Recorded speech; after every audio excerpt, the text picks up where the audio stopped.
सबसे पहला पॉइंट था आपका मेमोरी, और मेमोरी के मैंने कितने पार्ट बताए हैं आपको? 2 पार्ट बताए हैं या 2 भाग बताए हैं। इनमें नंबर 1 लगाओ आप प्राइमरी मेमोरी।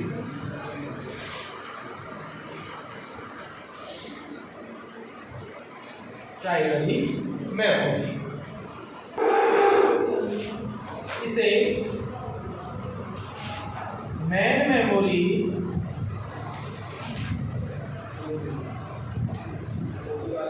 और इसे मेन मेमोरी और आंतरिक मेमोरी के नाम से, आंतरिक मेमोरी के नाम से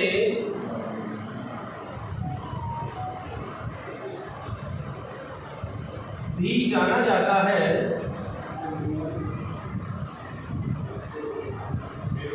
यह मेमोरी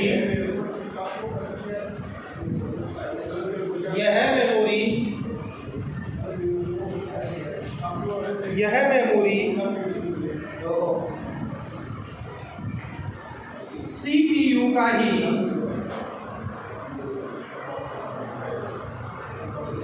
भाग होती है।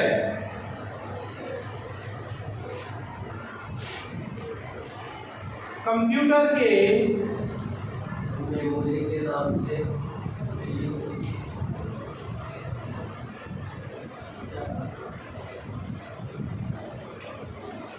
ठीक है, मेमोरी के नाम से भी जाना जाता है। यह मेमोरी सीपीयू का ही भाग होती है यानी पार्ट होती है। कंप्यूटर के ऑन रहने तक ही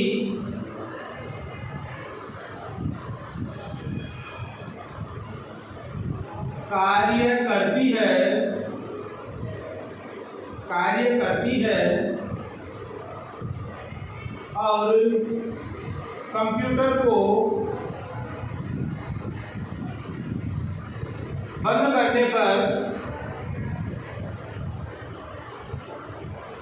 करने पर इसमें स्टोर डेटा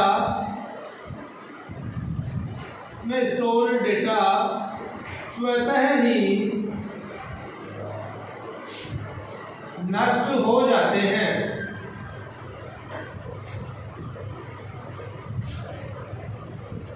स्वतः ही नष्ट हो जाते हैं। इस मेमोरी की स्टोरेज कैपेसिटी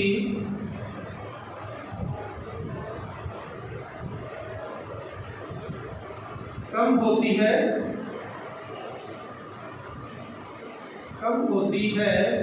और लागत अधिक होती है।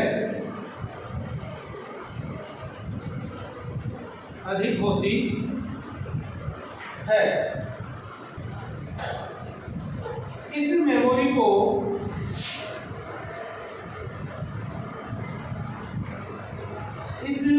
को मुख्यतः 2 भागों में बांटा गया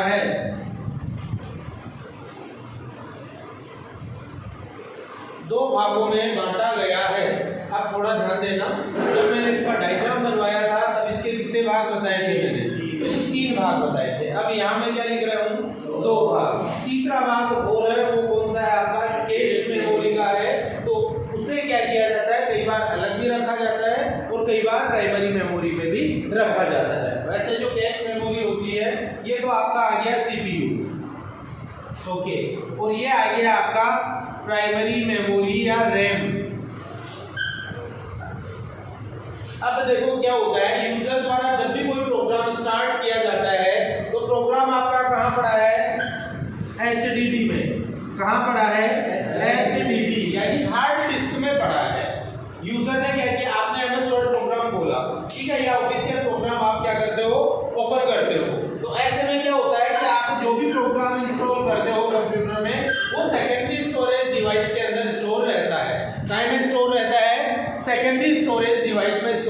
रहता है, सेव रहता है, सुरक्षित रहता है। जब उस प्रोग्राम को आप एग्जीक्यूट करते हो, रन करते हो, तो ऐसे में क्या होता है, सबसे पहले वो प्रोग्राम कहाँ आता है, कंप्यूटर की प्राइमरी मेमोरी या रैम में स्टोर होता है और उसके बाद में सीपीयू उसका एग्जीक्यूशन करता है। उसके बाद में सीपीयू का क्या करता है, उसका एग्जीक्यूशन करता है। जैसे ही आप प्रोग्राम को बंद करोगे तो सीपीयू उस पे प्रोग्राम पे काम करना बंद कर देगा। भाई आपने प्रोग्राम बंद कर दिया तो सीपीयू थोड़ी बाहर बैठा है, ठीक है, या निकलना थोड़ी बैठा है, विल्ला थोड़ी बैठा है कि वो उस प्रोग्राम को चलाते ही जाएगा। आपने बंद कर दिया तो सीपीयू भी उस प्रोग्राम को बंद कर देगा या अपनी मेमोरी में से हटा देगा। ऐसे में क्या होता है, वो प्रोग्राम जैसे ही सीपीयू में से बंद होगा, ऐसे में वो रैम में से या प्राइमरी मेमोरी में से भी हटा दिया जाएगा। इट मींस आप कह सकते हो कि प्राइमरी मेमोरी का प्रयोग कोई भी डेटा और सूचनाओं को कुछ समय तक के लिए सुरक्षित रखने के लिए किया जाता है, जब तक कि आपने उस प्रोग्राम को रन कर रखा है या एग्जीक्यूट कर रखा है, चला रखा है, तब तक ही वो कहाँ मिलेगा, आपका प्राइमरी मेमोरी में मिलेगा। अब बात कर रहा था मैं कैश मेमोरी के लिए। तो कैश मेमोरी क्या होती है, सीपीयू और प्राइमरी मेमोरी के बीच में एक पार्ट आता है और वहां क्या होता है आपका कैश मेमोरी। कौन सी मेमोरी होती है, कैश मेमोरी होती है। वो क्या करती है कि कई प्रकार के प्रोग्राम और सॉफ्टवेयर, जिनको मैंने बताया था, ग्राफिकल सॉफ्टवेयर मैंने बताया था, एनिमेशन से रिलेटेड अपने सॉफ्टवेयर होते हैं, उनकी कैपेसिटी क्या होती है, काफी ज्यादा होती है, ठीक है ना, उनकी कैपेसिटी क्या होती है, काफी ज्यादा होती है। ऐसे में क्या होता है कि रैम पे जैसे वो रन होते हैं तो उनकी स्पीड क्या हो जाती है, स्लो हो जाती है। रैम पे चलाओगे तो स्पीड क्या हो जाएगी, स्लो हो जाएगी। ऐसे में क्या है, बीच में क्या लगा हुआ है आपका कैश मेमोरी, वो क्या करता है, उसको बहुत ज्यादा स्पीड से थ्रो आउट करता है, कहाँ, सीपीयू की तरफ। और ऐसे में क्या होता है, वो ग्राफिकल जो सॉफ्टवेयर और प्रोग्राम होते हैं उनकी स्पीड जो है वो काफी ज्यादा बढ़ जाती है या कई गुना बढ़ जाती है। तो कई जगह ये आपको प्राइमरी मेमोरी से अलग भी मिलेगा और कई जगह आपको ये प्राइमरी मेमोरी के साथ भी मिलेगा। तो ये मैं अगली लाइन में लिख देता हूँ, ये आपका मेथड अगली लाइन में लिख लेते हैं कि प्राइमरी मेमोरी का एक भाग, इसका एक भाग या एक पार्ट कौन सा होता है, कैश मेमोरी। कैश मेमोरी भी होता है,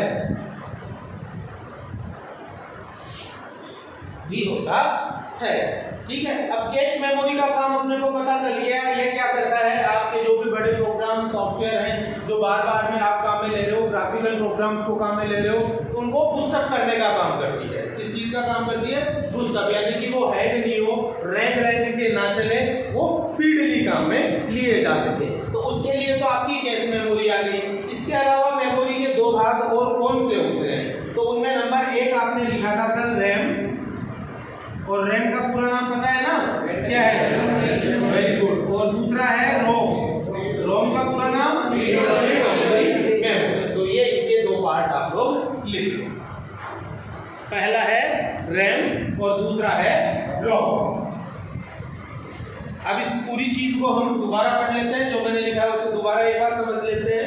बात कर रहे हैं मेमोरी की, और मेमोरी को दो भागों में बांटा गया है। सबसे पहला जो पार्ट है वो पार्ट कहलाता है आपका प्राइमरी मेमोरी। प्राइमरी मेमोरी को हम किस नाम से जानते हैं, मेन मेमोरी के नाम से भी जानते हैं। और ये क्या होती है, कंप्यूटर या सीपीयू की आंतरिक मेमोरी होती है।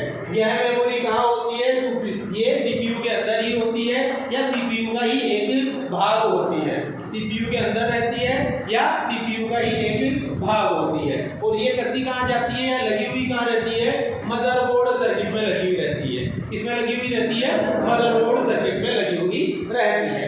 कंप्यूटर के ऑन रहने तक ही कार्य करती है, यानी जब तक कंप्यूटर ऑन रहेगा उस स्टेट में ये मेमोरी काम करेगी। जैसे ही आप कंप्यूटर को बंद कर दोगे ये मेमोरी भी काम करना बंद कर देगी। अब जब काम करना बंद कर देगी, इट मींस इसमें जो भी डेटा आपने स्टोर कर रखे हैं, जो भी सूचना आपने डाल रखी है, वो सारी सूचनाएं क्या हो जाएंगी, इसमें से इरेज कर दी जाएंगी या नष्ट कर दी जाएंगी, ऑटोमेटिकली हटा दी जाती है। आगे देखो, इस मेमोरी की स्टोरेज कैपेसिटी कम होती है और इसकी जो लागत होती है वो भी अधिक होती है। ये लाइन लिखी गई है आपकी सेकेंडरी मेमोरी के बेस पे। सेकेंडरी मेमोरी में क्या होती है, सेकेंडरी मेमोरी की जो कैपेसिटी होती है वो काफी ज्यादा होती है, ठीक ठीक है, और उसकी लागत जो है वो प्राइमरी मेमोरी की तुलना में काफी कम होती है, ये चीज ध्यान रखोगे। यहाँ जो हो रहा है उसका उल्टा काम हो जाएगा, सेकेंडरी मेमोरी में हो जाएगा, ये चीज ध्यान रखना। इस मेमोरी को मुख्यतः दो भागों में बांटा गया है और इसका तीसरा पार्ट और भी होता है जो कौन सा है, केस मेमोरी। और केस मेमोरी क्या करता है, जो भी प्रोग्राम और सॉफ्टवेयर जो काफी बड़े होते हैं, जिनकी साइज ज्यादा बड़ी होती है, उनको बूस्टअप करने के लिए या उनकी स्पीड तेज करने के लिए या फिर कंप्यूटर हैंग ना हो, इस कंडीशन में लाने के लिए केस मेमोरी को प्रयोग में लिया जाता है। इसके बाद में आता है, इसके और दो पार्ट कौन से हैं, पहला है रैम जिसका पूरा नाम है रैंडम एक्सेस मेमोरी, और दूसरा है रोम जिसका पूरा नाम है रीड ओनली मेमोरी। अब थोड़ा थोड़ा हम रैम और रोम के लिए देख लेते हैं कि भाई क्या क्या होता है। अब रैम के अंदर मैंने रैम के दो भाग बताए थे आप लोगों को। पहला जो भाग बताया था वो था एस रैम और दूसरा था डी रैम, दो नाम बताए थे मैंने यहाँ पे। रैम जो है नंबर फर्स्ट आ गया रैम, RAM, और रैम का पूरा नाम क्या है, RANDOM, रैंडम एक्सेस मेमोरी। जो रैंडम का मतलब क्या होता है, कहीं से भी किसी भी प्रकार से काम कर सकती है, ठीक है। मस्टली इसके दो काम होते हैं, कौन कौन सा काम होता है, पहला होता है रीड का और दूसरा जो होता है, ठीक है बेटा सभी जा रहे हो,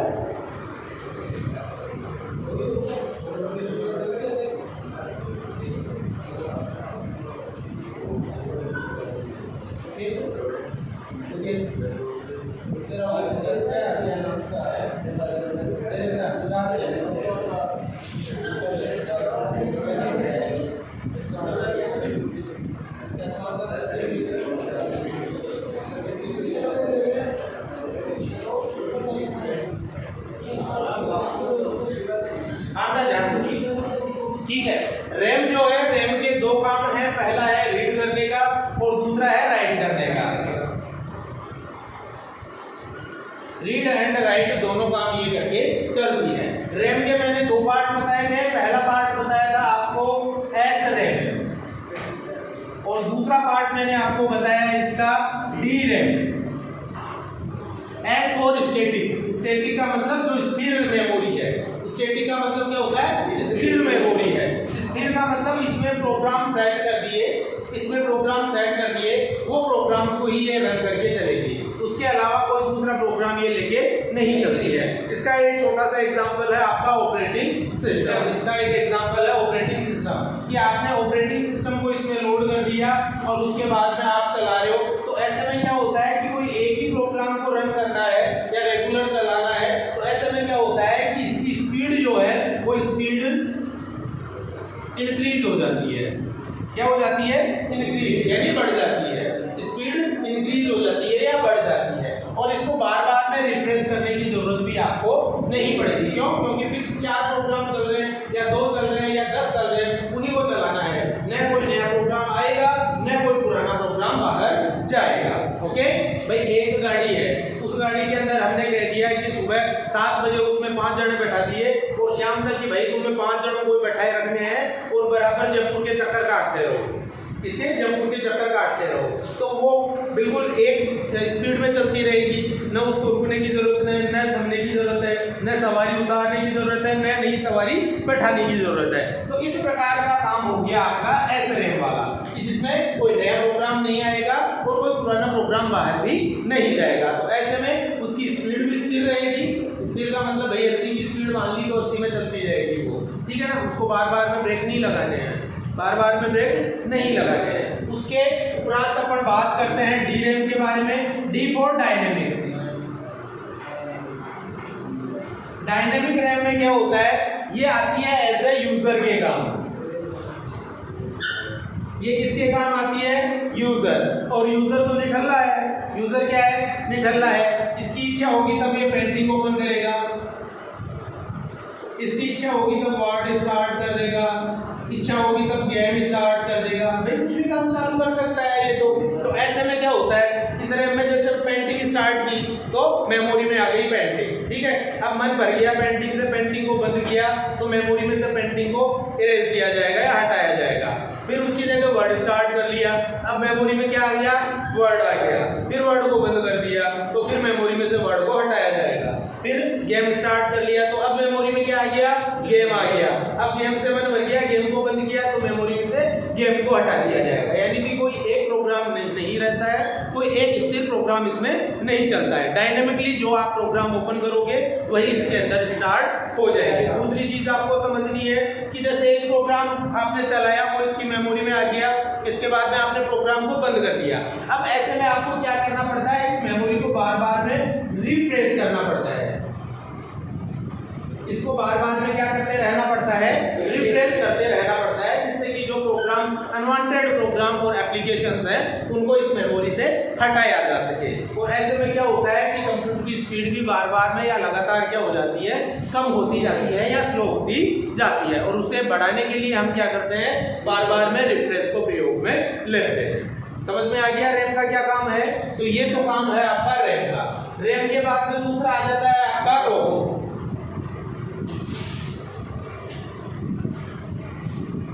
इसके बाद में दूसरा आपका आ गया रोम। रोम का पूरा नाम क्या है, ROM, रीड ओनली मेमोरी। रोम का पूरा नाम है read only memory, read only memory. ठीक है, नाम से पता चल रहा है कि ये मेमोरी भाई साहब किस काम में ली जाती है, सिर्फ रीड करने या पढ़ने के लिए काम में ली जाती है। तो अब यूजर के तो काम आने से रही, भाई यूजर का काम अकेले रीड करने का थोड़ी है, वो तो बार बार में नए एप्लीकेशन खोलेगा, बार बार में नए प्रोग्राम खोलेगा, उनमें कुछ नया राइट करेगा और राइट करके उन्हें सेव भी करेगा, फिर उन्हें बंद करेगा, जरूरत पड़ेगी तो दोबारा पढ़ेगा भी, उसमें एडिटिंग भी करेगा, यानी काट छांट भी करेगा। यही काम है यूजर का, भाई यूजर तो इसी हिसाब से काम करता है। तो ऐसे में ये मेमोरी यूजर के तो काम आने से रही, ये मेमोरी किसके काम आती है, OS के प्लस कंप्यूटर के, computer plus hardware plus booting के, किसके काम आएगी, OS के काम आएगी। रोम का पूरा नाम है read only memory, read only memory, जिसका काम क्या है, सिर्फ डेटा और इंफॉर्मेशन को रीड करने का, प्रोग्राम्स को रीड करने का, कमांड्स को रीड करने का काम है। उसके काम में कौन लेता है, एक तो OS काम में लेता है, OS मींस ऑपरेटिंग सिस्टम, एक कंप्यूटर काम में लेता है, हार्डवेयर काम में लेता है और बूटिंग काम में ली जाती है। कैसे, जैसे ये क्या चेक करता है, ये सबसे पहले चेक करता है हार्डवेयर कंपोनेंट्स को और बूटिंग को चेक करता है। ठीक है ना, कैसे चेक करता है कि इसके अंदर क्या होता है, कोई प्रोग्राम दिया हुआ रहता है ऑलरेडी, पहले से फिक्स प्रोग्राम है, वो प्रोग्राम क्या चेक करेगा कि भाई इसके हार्डवेयर कंपोनेंट सही से काम कर रहे हैं कि नहीं कर रहे हैं। आपका कंप्यूटर है, आपने कंप्यूटर को चालू किया, सबसे पहले चेक किया जाएगा कीबोर्ड लगा है कि नहीं, माउस लगा है कि नहीं, रैम काम कर रहा है कि नहीं है, मदरबोर्ड सही से काम कर रहा है कि नहीं, हार्ड डिस्क सही से काम कर रहा है, यानी हार्डवेयर कंपोनेंट सही से काम कर रहे हैं कि नहीं कर रहे हैं। और उसके साथ साथ बूटिंग, और बूटिंग का मतलब होता है कंप्यूटर में OS का लोड होना। बूटिंग का मतलब क्या होता है, कंप्यूटर या रैम के अंदर ऑपरेटिंग सिस्टम का लोड होना। तो उस काम को भी कौन देख के चलता है, रोम ही देख के चलता है। ठीक है, और साथ में कंप्यूटर को तो चेक करता ही है, कंप्यूटर को बूट करने का काम भी कौन करता है, रोम करके चलता है। तो रोम का काम क्या है, रोम का एक ही काम है, डेटा और सूचनाओं को रीड करने का।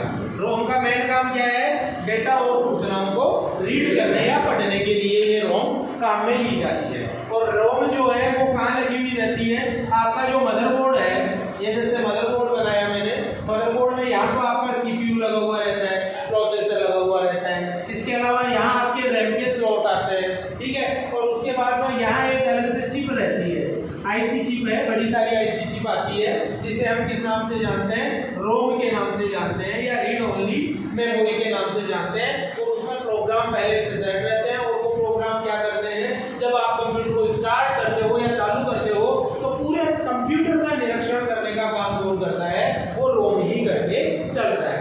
जैसे आपने कंप्यूटर को स्टार्ट किया तो पहले तो कंपनी का लोगो आ जाता है, कंपनी का लोगो के बाद में कुछ एक कंप्यूटर में दिखाता है कि HDD okay, keyboard okay, mouse okay, RAM okay ऐसे लिखा हुआ आता है, उसके बाद में आपका चल जाता है। यानी ये क्या कर रहा है, टेस्टिंग कर रहा है।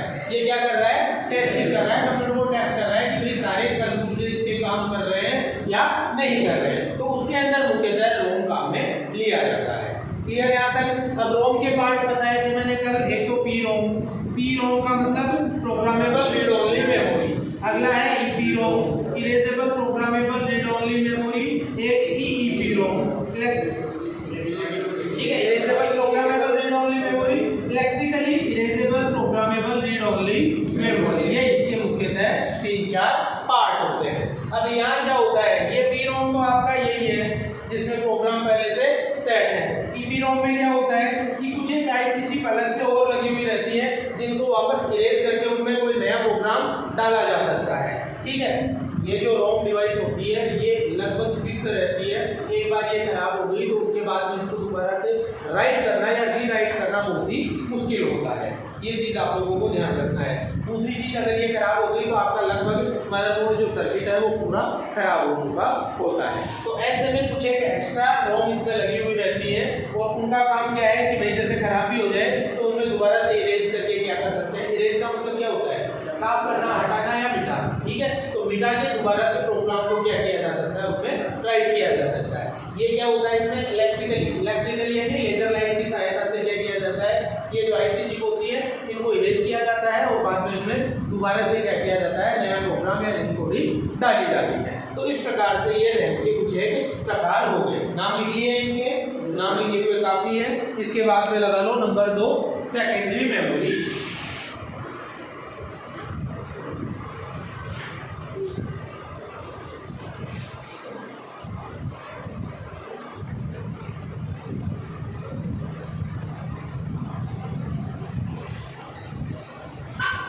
प्राइमरी मेमोरी के बाद में नंबर 2 आपका आता है सेकेंडरी मेमोरी।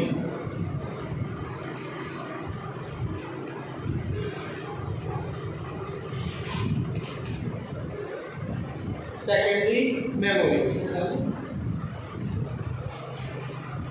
यह कंप्यूटर की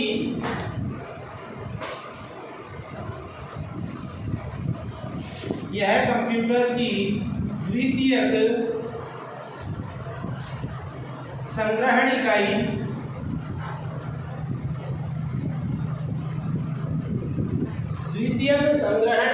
होती है।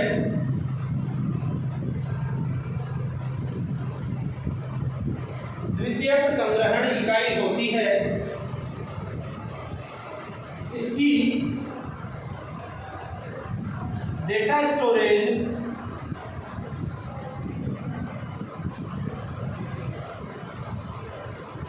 कैपेसिटी प्राइमरी मेमोरी की तुलना में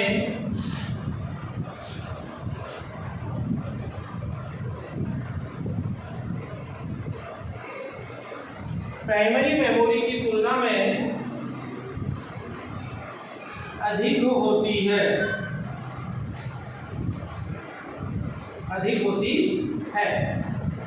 यह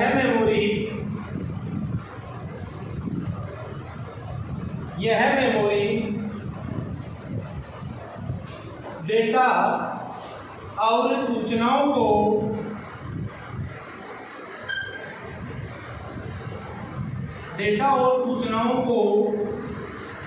लंबे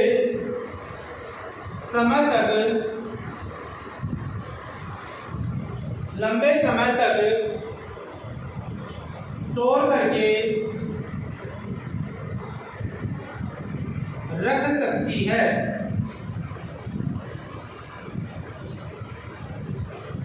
रख सकती है।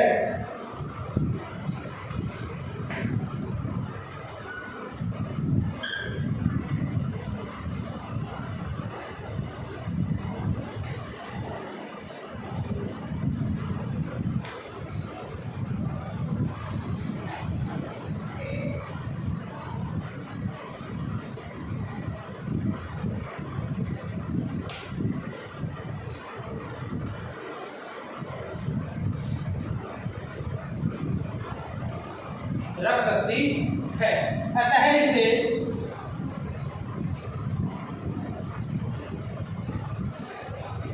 नॉन वॉलेटाइल मेमोरी भी नॉन वॉलेटाइल मेमोरी भी कहा जाता है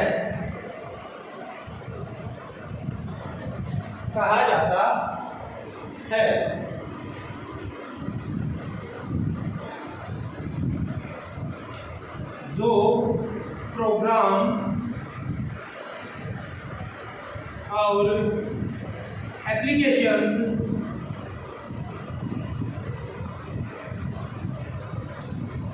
सीपीयू में रन नहीं होते हैं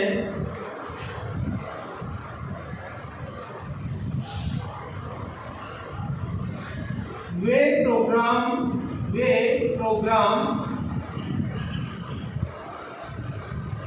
और एप्लीकेशंस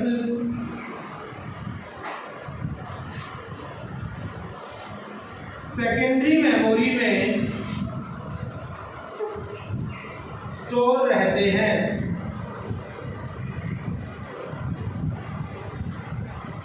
सेकेंडरी मेमोरी में स्टोर रहते हैं।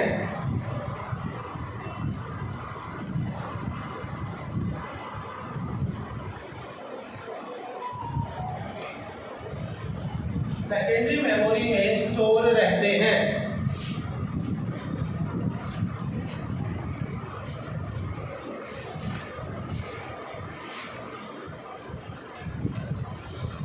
सेकेंडरी मेमोरी की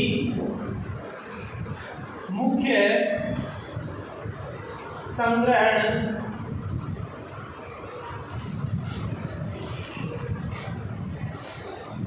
सेकेंडरी मेमोरी की मुख्य संग्रहण इकाई हार्ड डिस्क होती है। सेकेंडरी मेमोरी की मुख्य संग्रहण इकाई हार्ड डिस्क होती है।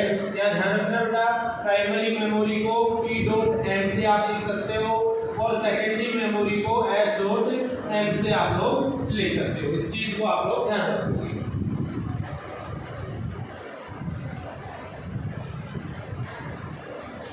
सेकेंडरी मेमोरी के प्रकार।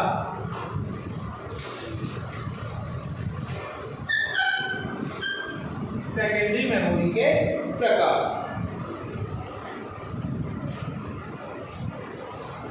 सेकेंडरी मेमोरी के प्रकार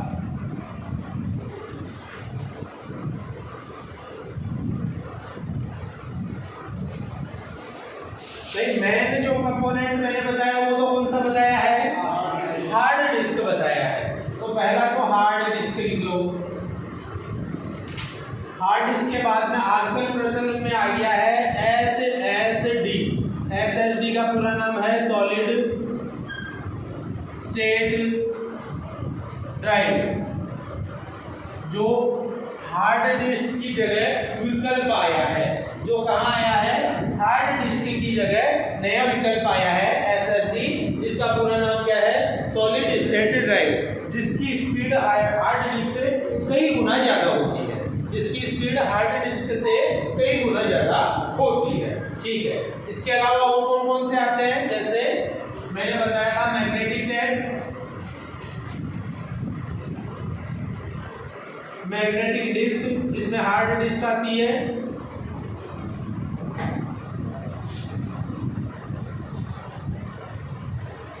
मेमोरी कार्ड,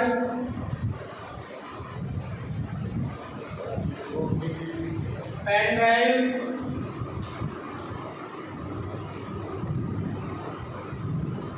फिर सीडी, और सीडी का पूरा नाम बता दिया था ना मैंने, compact disc, DVD, digital, versatile disc. CD की कैपेसिटी होती है 700 MB,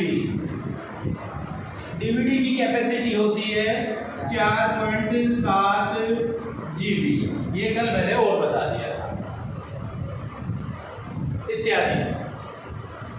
ये सब आपके क्या आते हैं, आपके सेकेंडरी मेमोरी के प्रकार आते हैं, द्वितीय में संग्रहण इकाई के प्रकार आते हैं।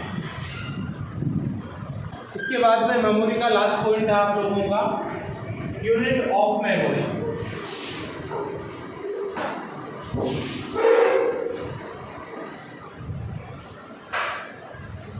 यूनिट ऑफ मेमोरी या मेमोरी को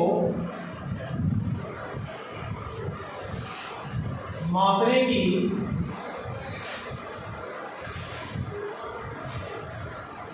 इकाई, मेमोरी को मापने की इकाई, मेमोरी को मापने की इकाई। यहां आप लोगों को ध्यान देना है, मेमोरी को मापने की जो सबसे छोटी इकाई होती है उस इकाई को हम जानते हैं बिट के नाम से। किस नाम से जानते हैं? बिट के नाम से जानते हैं। आपके द्वारा कंप्यूटर में कोई डेटा और सूचना डाली जाती है तो उसे बाइनरी कोड में बदला जाता है, और बाइनरी कोड के अंदर कंप्यूटर समझता है सिर्फ 0 को और 1। किसको समझता है? 0 और 1 को समझता है। यहाँ आपके द्वारा अगर 0 टाइप किया जा रहा है, इनपुट किया जा रहा है, या 1 इनपुट किया जा रहा है, तो यहाँ ये जो बाइनरी कोड है ये कितना डाटा स्टोर करके चलता है? 1 बिट का डाटा स्टोर करता है। कितने बिट का डाटा स्टोर करता है? 1 बिट। ये जैसे आपने 1 इनपुट किया है तो ये भी कितना डाटा स्टोर करेगा? 1 बिट का डाटा स्टोर करके चलता है। ये चीज भी आपको ध्यान में रखनी है। तो मेमोरी को मापने की सबसे छोटी इकाई क्या कहलाएगी? बिट कहलाएगी। और बिट जो है वो क्या स्टोर करके चलता है? बाइनरी में या तो 0 को स्टोर करके चलता है या फिर 1 को स्टोर करके चलता है। अरे भाई आप लोगों ने एप्लीकेशन लिखी, एप्लीकेशन आपके द्वारा यूजर के द्वारा टाइप की गई, तो एप्लीकेशन थोड़ी कंप्यूटर में स्टोर है। उसमें तो एप्लीकेशन को किसमें पहले कोड किया गया है? बाइनरी में कोड किया गया है। और बाइनरी के अंदर 0 और 1 होता है, और 0 और 1 की कोडिंग में क्या स्टोर रहता है? आपकी एप्लीकेशन स्टोर रहती है। तो डाटा तो ऐसे स्टोर हो रहा है ना, कैसे? बाइनरी कोड में स्टोर हो रहा है। और बाइनरी कोड में क्या आता है? 0 और 1 आता है। तो या तो 0 की फॉर्म में डेटा है और या 1 की फॉर्म में आपका डेटा है। और वो जो डेटा आता है वो किसमें स्टोर रहता है? बिट में स्टोर रहता है। यानी एक बाइनरी कोड किसके बराबर होता है? 1 बिट के बराबर होता है। और यहाँ मेमोरी को मापने की सबसे छोटी इकाई भी क्या कहलाएगी? बिट कहलाएगी। बिट के बाद में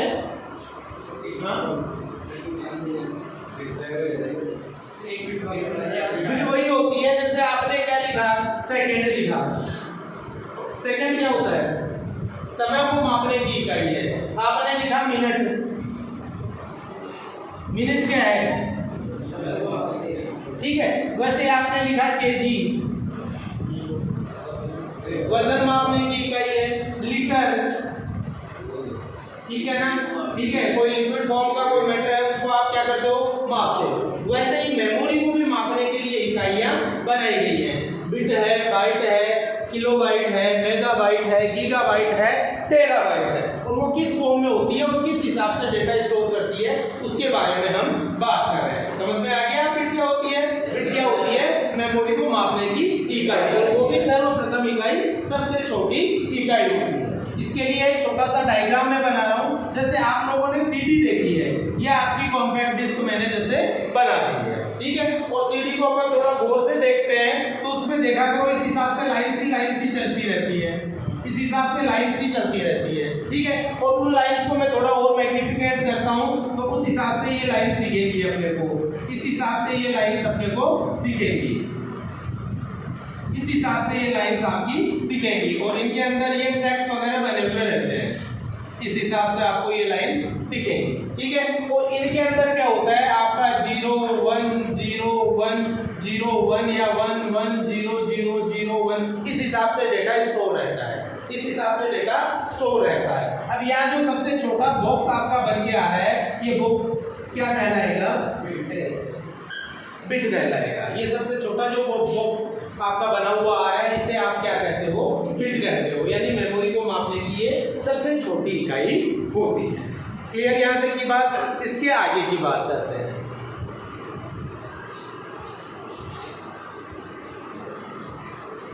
तो सबसे छोटी इकाई आपकी हो गई है बिट।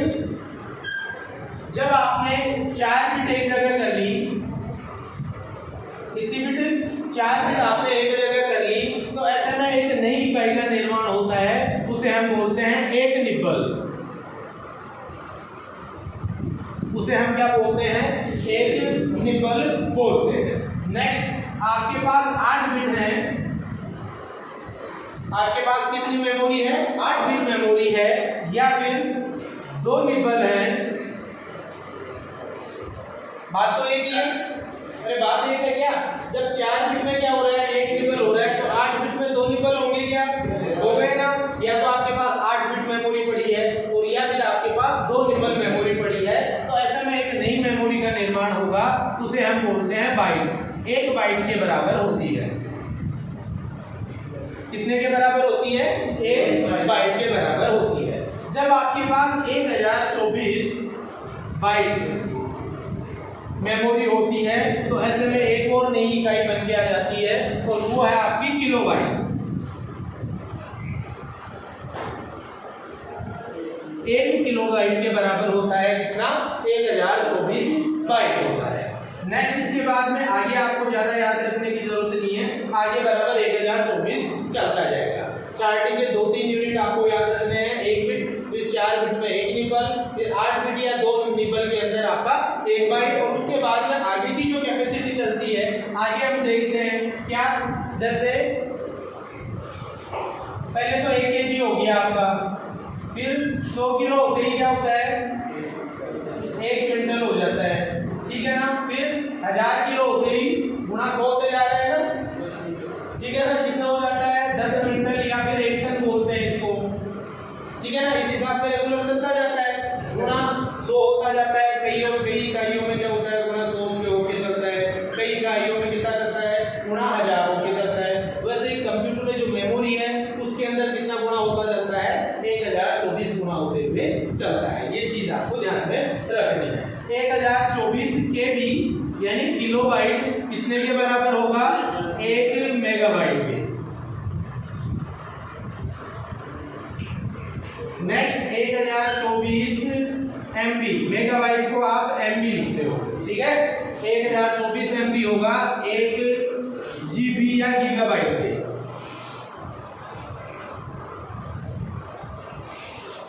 नेक्स्ट 1024 GB या गीगाबाइट होता है 1 टेराबाइट के। कितने के बराबर होगा? 1024 GB आपका कितना होता है? 1 टेराबाइट के बराबर होता है। यहां तक एक बार नोट डाउन करो। इसके आगे भी बराबर चलता है,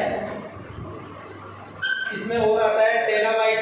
टेराबाइट की बाद में और आता है पेटाबाइट आता है, योटाबाइट आता है, ठीक है ना, और एक्साबाइट आता है, ठीक है ना, जेटाबाइट आता है। इस हिसाब से रेगुलर ये चलती रहती है, मगर अपने यहाँ तक याद कर लो, इतना अपने एनफ।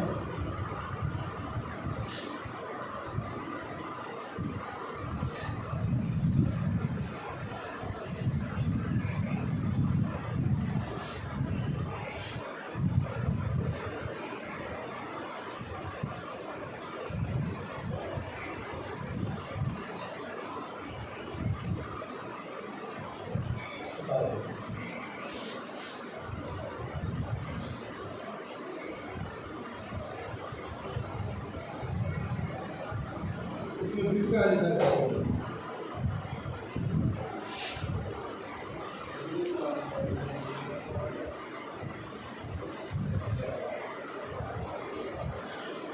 सबसे पहले बिट 4 बिट बराबर 1 निब्बल, 8 बिट या 2 निब्बल बराबर 1 बाइट, 1024 बाइट बराबर 1 किलोबाइट, 1024 किलोबाइट बराबर 1 मेगाबाइट, 1024 मेगाबाइट बराबर 1 गीगाबाइट, और 1024 गीगाबाइट बराबर 1 टेराबाइट।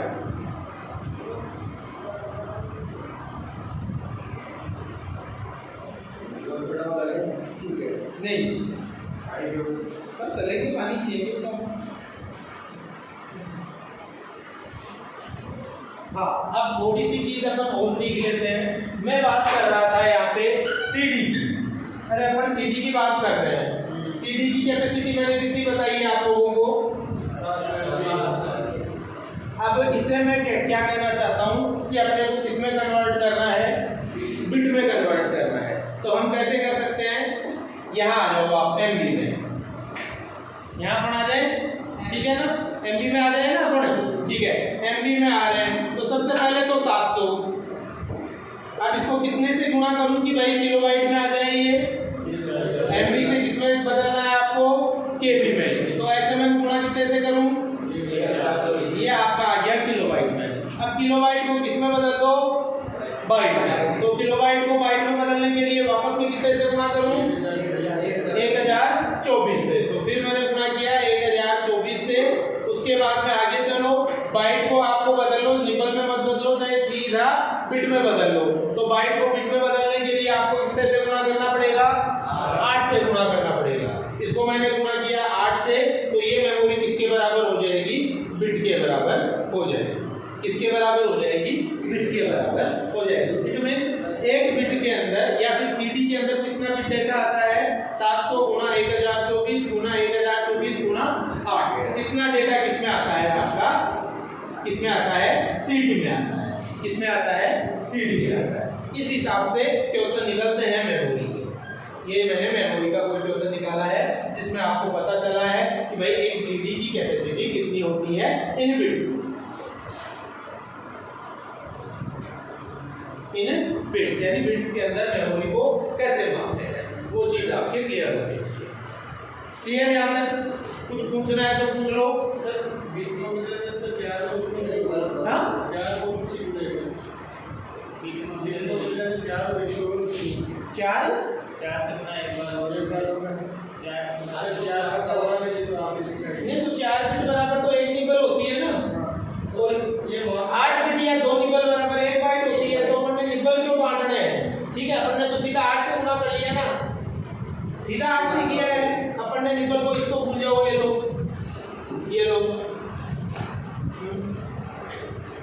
ठीक है भाई। वो तो बीच की एक और मेमोरी आ रही है क्या कि 4 बिट बराबर 1 निबल होता है, ठीक है। या फिर 8 बिट दे दो या बटे 2 निबल दे दो, बात तो वही है। तो इसको 4 बिट को करने की जरूरत ही नहीं है, सीधा 8 बिट से बाइट में कन्वर्ट हो जाएगा।